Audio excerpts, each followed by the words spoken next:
Now, this week, we've shared with you a number of videos from black pastors speaking from the pulpit, not just about the shooting of Charlie Kirk, but also the white nationalism, the white Christian nationalism that we are seeing take place all across the country. It's happening everywhere. Reverend Kevin Johnson, the senior pastor of Abyssinian Baptist Church in Harlem, spoke about what's going on. This is what he had to say. Even our founders of the United States of America knew that this nation, even from its Genesis ex nihilo moment, was not perfect. They understood that it was a work in progress. They recognized that America needed to keep growing, needed to keep changing, needed to keep becoming more diversified, needed to keep becoming better than it was.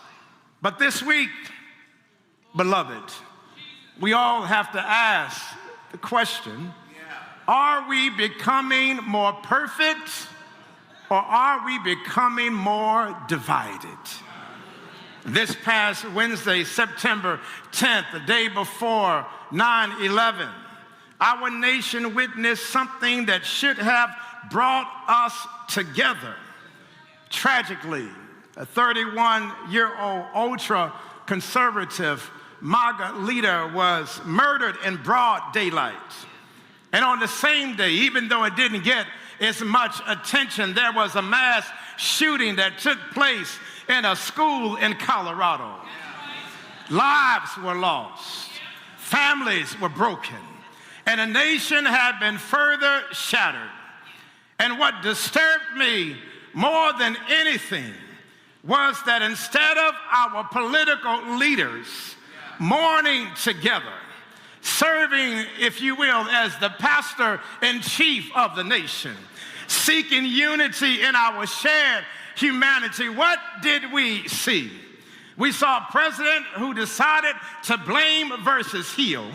We saw leaders who had picked division over unity. We saw a man who had selected accusation over investigation. And before the facts even became clear, before the investigation was complete, we had the leader of our country pointing fingers at people on the other aisle, when the reality, it was somebody who came from his own house.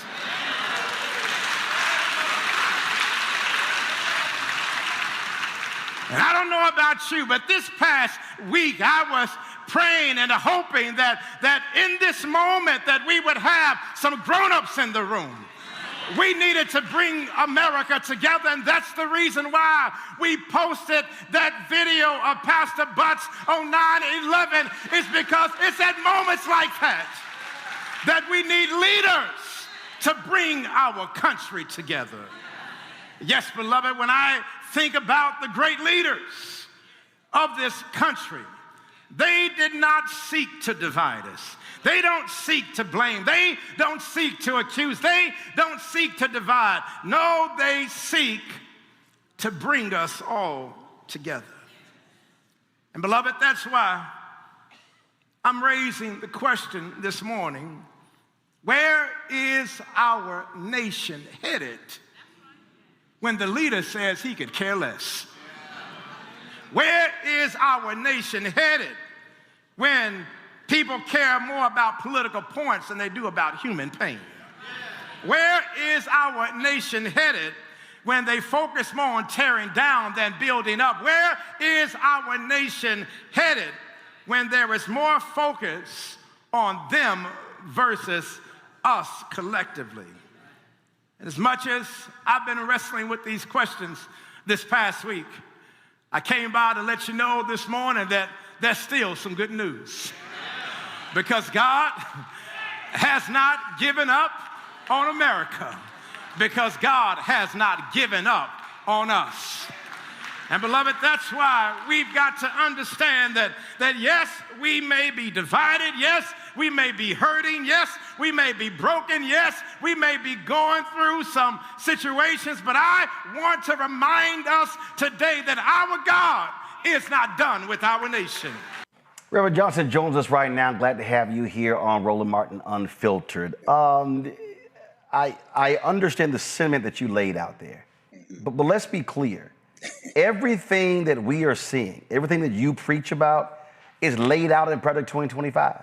Yeah. What Brendan Carr is doing with the FCC in bringing media to heel, he wrote that section in Project 2025.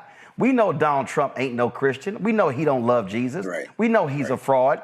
But these folks, the Heritage Foundation, Turning Point USA, all of these folks, they absolutely are advocating white Christian nationalism, and there has to be a clarion call coming from the pulpit to prepare black folks and others for what is going on. And I think a lot of folk are just sitting there playing around, not realizing that these folks mean business with their white conservative Christian nationalism. I'm in total agreement with you. I'm pretty sure you've posted some of my sermons before, so everyone knows that I'm on the record, not only just critiquing and speaking prophetically against this administration, but you're exactly right. They're following Project 2025 to the nth degree. And when you look at Donald Trump, and when you look at all of the moves that he has made over these past nearly 9 months, the reality is that all of America, not just Black America, that we all have been asleep at the wheel. And, you know, I remember before the election took place, when I came and preached my trial sermon at Abyssinian, I raised a lot of these questions, and it seemed to fall on deaf ears. Now, what really needs to happen now is not only do we need to continue to raise the voice and get our people actually involved, but we're going to have to take this to the streets. I look at this whole moment right now. Many people are afraid because they see the federal troops. But one of the things I often point out to people, there are more of us than there are police. There are more of us than there are bullets and guns. And so we must make sure that there are mass demonstrations, because this president is going to continue to try to inflict pain, suffering, and also trying to put fear into people. But I'm not afraid of him. As I said in one of my sermons, we ain't scared, ain't never been scared, and he is not going to terrify us. I was driving to the show, and I called. I had not talked to or seen Reverend Jim Wallace in a very long time. And the paperback version of his book drops on Tuesday. And if you go to my iPad, it's called The False White Gospel. Yes. Rejecting Christian Nationalism, Reclaiming True Faith, and Refounding Democracy. And he lays out, and I agree with him, that this is a moment. And we're seeing this. We are seeing, I dare say, we are seeing Catholic priests under the leadership of Pope Leo going to ICE detention hearings, daring them to arrest folk with the priest standing there. This is a moment where the church, Catholic Church, Baptist Church, Kojic, Church of God, whatever you want to call it, whether you're Muslim, whether you're Jewish, has to understand that moral leadership is required right now, and it can't just be speaking from the pulpit. It also has to get people to understand that their ballot and their Bible actually go together, because that's what the white Christian nationalists are doing. Yeah, I mean, the reality is we have become at ease in Zion. And one of the things that I am very focused on at Abyssinian is helping, not only using the pulpit that we have, but also mobilizing with others across this nation. The reality is this, is that these people, they are using Christianity when they don't even know who Christ is. They're using the faith in racist, a very stereotypical kind of way in which they are trying to inflict further pain. I did a Bible study some years ago, really making the connection between white nationalism and white racist Christianity. And when you look at the essence of how the Southern Baptists were started, they were deeply connected to the Confederates. And so this is nothing new. When we look at what took place with Charlie Kirk, and I've heard your guests, they articulate very well. Charlie Kirk is not new. We knew of George Lincoln Rockwell. We know of David Duke. I mean, these figures, they pop up all the time. What is different is that now we're in the age of social media, and now people have a chance to go back and replay these tapes. And that's why we must continue to expose people to the words and to the pain and the suffering that Charlie Kirk had inflicted, and not allow for Donald Trump or for anyone else who's an elected leader to try to sanitize and to try to make him seem as if he was something that he was not. And that's why I agree with Pastor Howard John Wesley.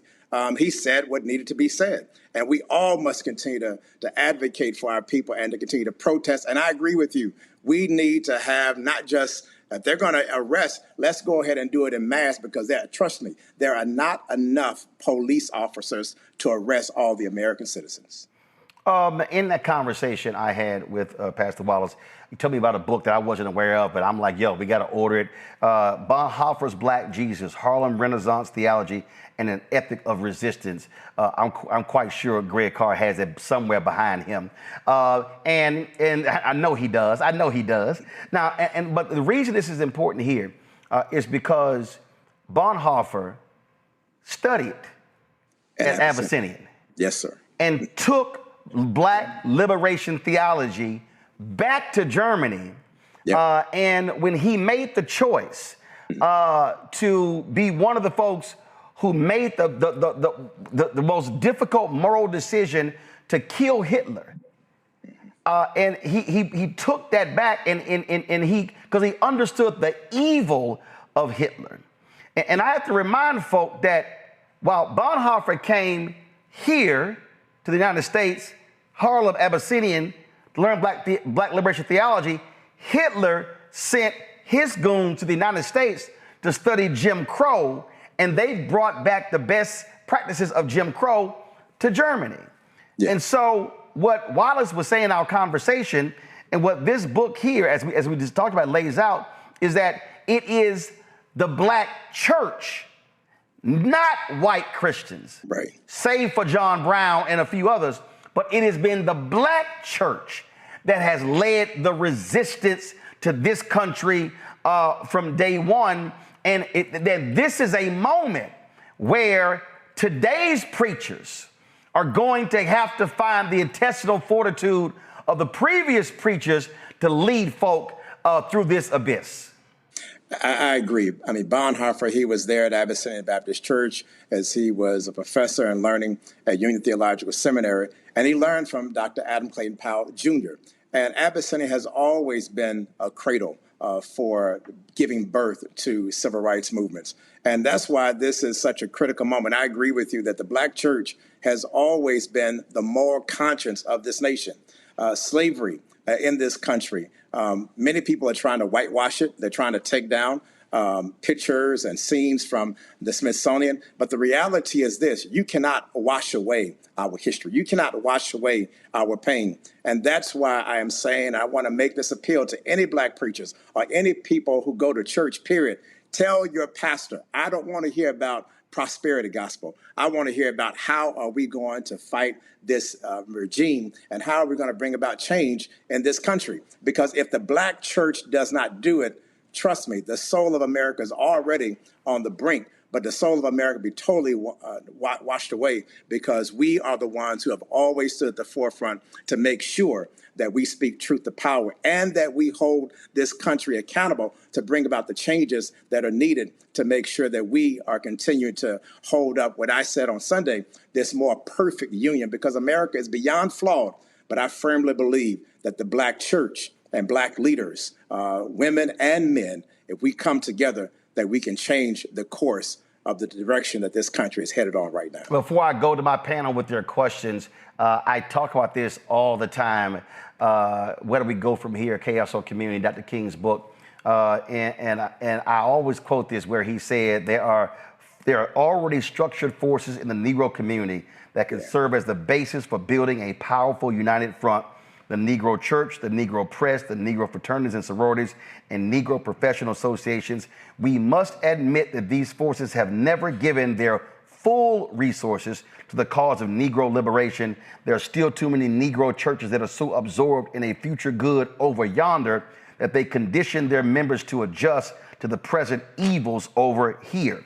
And as I keep calling out media, too many Negro newspapers have veered away from their traditional role as protest organs agitating for social change, and they've turned to the sensational and the conservative in place of the substantive and the militant. And then, of course, he challenged professional groups and fraternities and sororities by saying too many Negro social and professional groups have degenerated into snobbishness and a preoccupation with frivolities and trivial activity. And so as someone who's a life member of Alpha, Prince Hall Mason in the Boule, I've challenged those folk direct by saying, I'm not interested in us wearing our colors, talking about all the great things to do when we get together. If the community ain't never seen us actually doing it, then none of that stuff matters. Let's go to my panel. Greg Carr, you first. Greg, you on mute. Thank you, Roland. There you go. Yeah, I was, and thank you, Dr. Johnson. I must admit, one of the reasons I muted myself is because I was shouting at the screen as you were preaching. What are you talking about? Let me ask this question, because you started with our founders. They're not our founders, brothers. Those guys were human traffickers. My question to you is grounded, and I do know that book. If memory serves me correctly, I think it's chapter 4. Bonhoeffer didn't just come to Abyssinia. I think he was a lay leader at one point in the congregation, and he learned at Abyssinian how Black folk, including unclaimed power, but just through community work, don't just think about Christianity in the abstract or in the hereafter, but in the very real living here and now. My question to you is, why do we keep attempting to talk about the soul of a country that is soulless, act as if we share a religion with open, utter white nationalists? What happened to the Black prophetic tradition of David Walker? What happened to the tradition of Jeremiah Wright, or even Freddie Haynes, or certainly John Howard Wesley?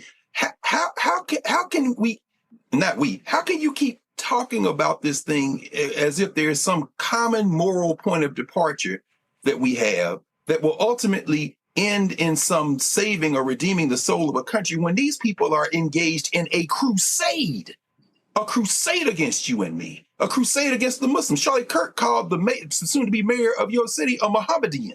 They're fighting the crusades, brother. Please help me understand what happened to the Black liberation theology. So let me ask this question. Have you actually heard any of my sermons? Because I don't think you have. I just heard, because I heard what you just heard today. You asked the question. I'm answering the question. I heard you say our founders. No. You asked Answer that question to me. Who is our founders, brother? If you go back and you listen to any of my sermons, you will see that I have been out there speaking truth to power. So I take real issue with what you just said. So I'm going to go ahead and set the record straight. I have continued to be a voice. Just go onto my Instagram page, DRKRJ, and you will see that I have been at the forefront, just like all the others that you mentioned. I come from that Morehouse tradition. So I'm not going to let you sit up here and try to paint me and some other brush, brother. I'm not going to let that happen. I'm just asking you a question. When you say our founders, who are you talking about, man? Listen, whatever you want to call it, listen to my tapes. Listen to what I have said. Listen to how I've spoken truth to power. No, listen. No. I want you to go back and listen. What you're basically saying is that you don't even know what I preached about. I asked you a question about what I just heard you say. Yeah. You didn't answer. And I'm answering your question. Go back and listen to my sermons. I got you. I appreciate you, brother. Yeah. Reese.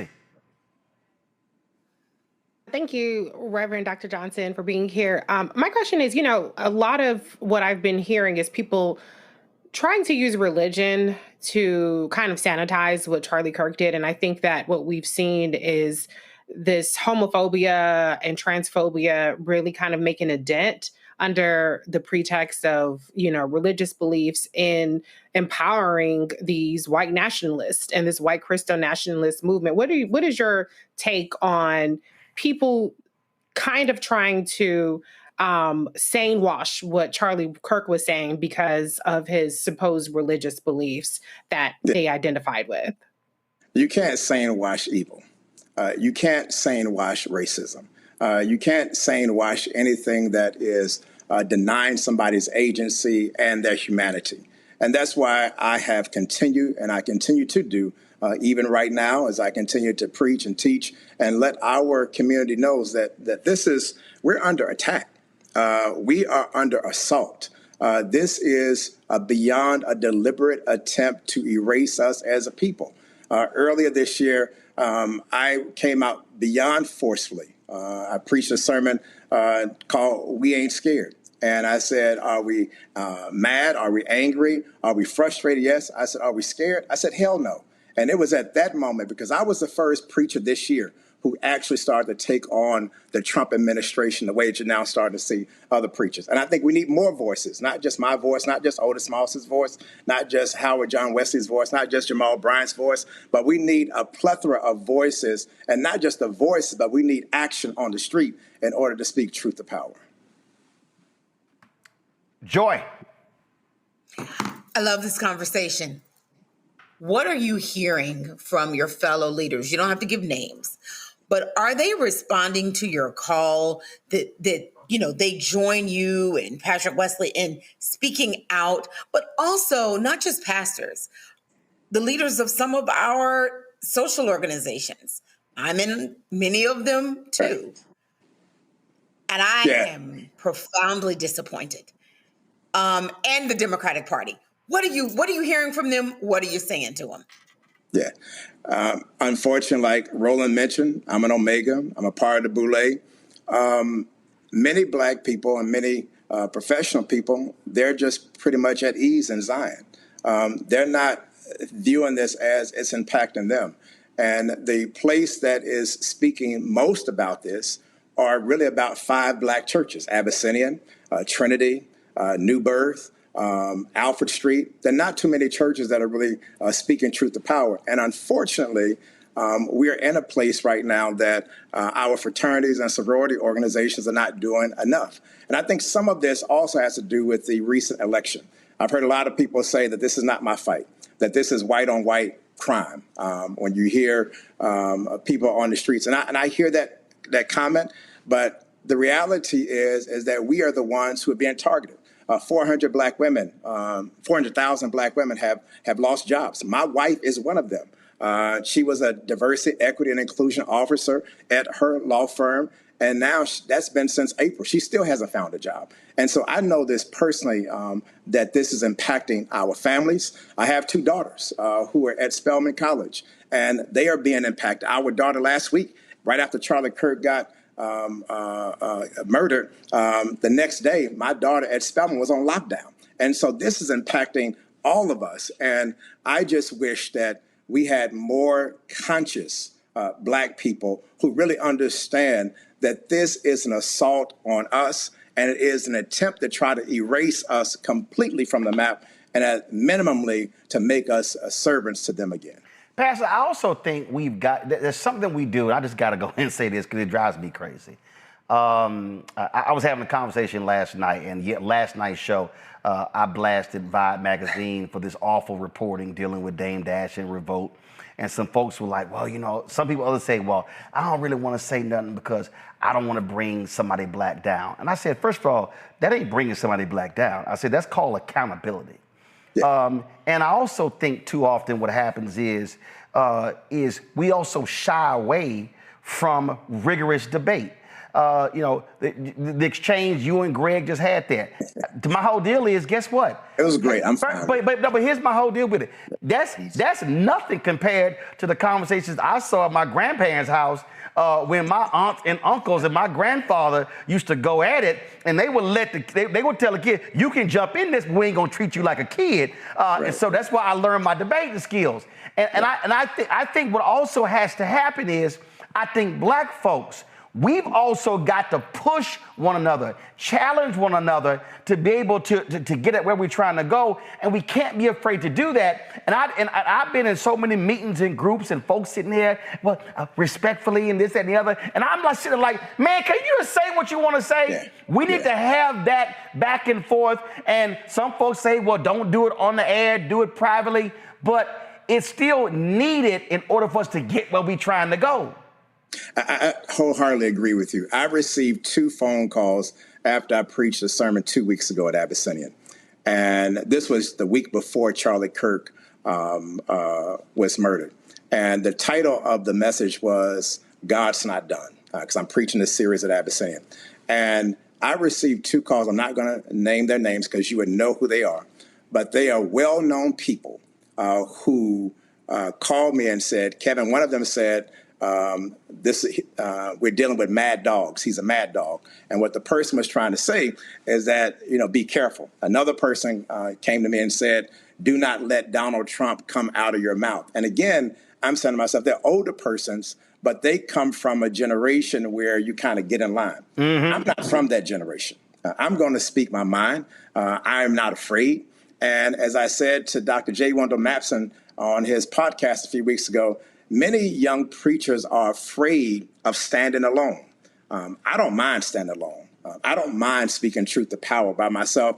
And to be quite honest, to me, I will die for the cause of Black people. I love Black people, and I'm going to keep fighting for Black people. But most preachers are just comfortable. One, they don't live in the community. They live in the suburbs, so they go back to a nice, beautiful house. But you got to be connected to the people. You got to know the struggles and the pains that they're going through. And you have to know that if we don't speak up for them, they don't have another voice. And I often tell my church class, some deacons say to me, Pastor, be cool. I'm like, I can't be cool. Right. I have to be the one speaking because I can say what you cannot say. Because y'all pay me. I'm not paid by some white organization. I'm not paid by some corporation. I'm paid by the people. And thank God that they allow for me to have that freedom and stay within that prophetic tradition that we all know at Abyssinian Baptist Church. Absolutely. Let's just be clear. It's a bunch of our folks right now who are scared. We got some folks who sitting here, we don't really want, Roland, man, be careful. I don't know if you want to say that. It's some folks sitting here, man, you really shouldn't wear that shirt that say resist 47. And I'm sitting here going, I'm sorry, how can we run around? And it just ticks me off. Like in this studio right here, Anthony, get a shot of this. In this studio, that's Ida B. Wells on that wall. That's Harry Belafonte on that wall. That's James Baldwin on that wall. In the office in there is a mural that says, from the nation's first Black newspaper, Freedom's Journal, March 16, 1827, we wish to plead our own cause, too long have others spoken for us. I got another mural called hashtag Black-owned Media Matters that shows all these Black-owned media companies. And I'm like, in one of our promos, I said, you can't be Black-owned media and be scared. Well, you can't be a Black preacher and be scared. And if you're a Black organizational leader and you scared, guess what? Your weak ass should resign. I'm in total agreement with you. I could not have said it any plainer than the way that you did. The reality, this is not a time to be scared. This is a time to be bold. This is a time to be courageous. Harriet Tubman, she was not scared.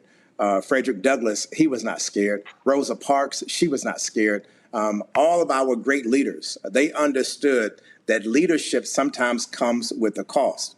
And one of the things that I think about often is, if I don't stand up, how will my children view me? And my daughter and my son, they often say to me, Dad, I'm proud of you for you speaking up and for your courage. And what I'm really trying to teach them is that at the end of the day, we're all that we have. White folks are not going to advocate for us. Hispanic people are not going to advocate for us. Jewish people are not going to advocate for us. Black people must advocate for themselves. And if we don't do that, shame on us. I was at a school choice conference, I think it was in Nashville. And we sitting around, it's probably $12, $15 billion in a room. And we were talking, and my initiative was school choice is the Black choice. There was only 2 Black people in the room. And there was a Hispanic guy in the room. He says, I keep hearing all this Black this and Black that. He said, I'm for people of color. I said, hey, man, let me be clear with you. I said, I'm here for Black people. I said, now, if you want to launch school choice, is the Hispanic choice? I said, be my guest. But Roe is here for Black people. And I said, and y'all ain't doing nothing in this room unless y'all can deal with the Black caucus. Y'all can deal with Black churches. I said, so y'all might want to get that through y'all heads. And the whole room was like, okay. And I'm like, I don't care. Didn't matter if it was it was only 2 Black people in the room. I was one of them, and that's the only thing that matters. Last thing, Dr. Carr mentioned Reverend Dr. Frederick Douglass Haynes III. He was my pastor in Dallas, also my alpha brother. He announced, the church announced on Sunday that he's taking a leave of absence for a medical procedure. I have not talked to him, and we did text. And so I just want everybody to be in prayer for Dr. Haynes as he is dealing with this medical issue. And so we will certainly be praying for my dear brother. Thank you. I love Dr. Haynes, and I don't know if you know it or not, Roland, you and I are Texas homeboys. I was born in Dallas, so I'm a Texan. But I'm praying for Dr. Haynes and praying for his family, and I know that God will bring him through. So here's a question. You born in Dallas. What football team you cheer for? Listen, I'm a Cowboys fan, but Jerry Jones, he's nothing but a plantation owner. See, right there. Pastor, you were doing good there, Pastor, but you had to mention them dang Cowboys. Listen, it's the truth. You see the blue. I hate them more than I hate. I'm like, he makes it very painful, especially when he showed Charlie Kirk the other day. I said, Lord have mercy, Jesus. I said, you just make it very difficult for a black man to keep supporting the Cowboys. Well, you should support the Cowboys. I hate them more than I hate the Klan. All right. Pastor Johnson, I appreciate it. Thanks a bunch. Look forward to having you back. Keep preaching, and we'll keep showing it. Thanks a lot. Thank you. Hello, I'm Isaac Hayes III, founder and CEO of Fanbase, and I'm here with a very important message. We are at a turning point in the black community where we must have equity in the apps we use that scale to billions of dollars. But this time, we own the infrastructure, we own the culture, and we shape the future. And Fanbase is the future. Fanbase combines the free functionality of Instagram, TikTok, and YouTube into an all-in-one platform built for the evolution of social media and monetization. With over 1.4 million users, that's real proof that we are shifting the conversation of tech ownership and equity for creators. So right now, I want you to go to startengine.com/fanbase and invest today. The minimum to invest is $399. That gets you 60 shares of stock in Fanbase at $665 a share. This marks a turning point in black ownership of social media. If we don't take this opportunity to own social media right now, we will always be customers to our own creations. And that can't go on. So once again, go to startengine.com/fanbase and invest today. We must own the platforms where our voices live, our stories matter, and where our culture drives the world. Thank you.